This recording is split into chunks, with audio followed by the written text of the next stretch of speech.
আসসালামু আলাইকুম। আপনারা যারা উত্তরা ব্যাংকে জুনিয়র আর্মগার্ড পদে আবেদন করেছেন, আপনারা আমার কাছে অনেকে জানতে চেয়েছেন ভাইবা পরীক্ষা বা মৌখিক পরীক্ষার সময় কি কাগজপত্র নিয়ে যেতে হবে। তো আজকে ভিডিওতে সে বিষয়ে ধারণা দেওয়ার চেষ্টা করব। তো ভিডিওটি স্কিপ না করে পুরো ভিডিওটি মনোযোগ সহকারে দেখবেন, তাহলে সবকিছু বুঝতে পারবেন। তো চলুন ভিডিওটি শুরু করা যাক।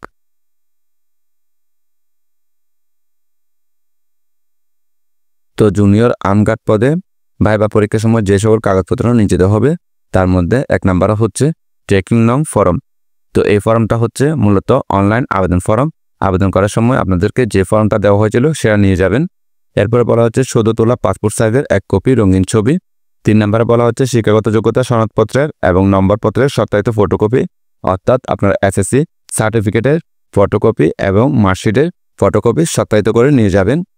4 নম্বরে বলা হচ্ছে জাতীয় পরিচয়পত্রের সত্যায়িত ফটোকপি, অর্থাৎ এনআইডি কার্ডের ফটোকপি সত্যায়িত করে নিয়ে যাবেন। 5 নম্বরে বলা হচ্ছে ইউনিয়ন পরিষদ চেয়ারম্যান অথবা ওয়ার্ড কাউন্সিল থেকে নাগরিকত্ব ও জাতীয় সনদপত্রের মূল কপি।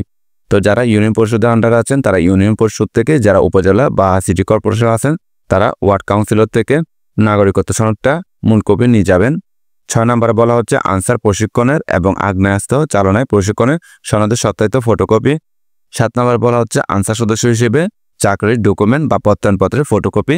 অবশ্যই প্রথম শ্রেণীর গ্যাজেটেড অফিসার অথবা উত্তরা ব্যাংকের যে কোনো শাখার ম্যানেজার কর্তৃক সত্যায়িত হতে হবে।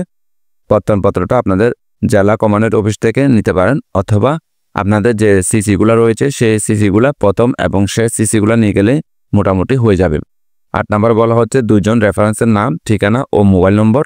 অবশ্য মেয়র বা কমিশনার অথবা প্রথম শ্রেণীর গ্যাজেট অফিসার বা ইউনিয়ন পরিষদের চেয়ারম্যান অথবা উত্তরা ব্যাংকের যে কোনো শাখার ব্যবস্থাপক অথবা এসপিও ও তদূর্ধ্ব পদমর্যাদার যে কোনো কর্মকর্তা হতে হবে।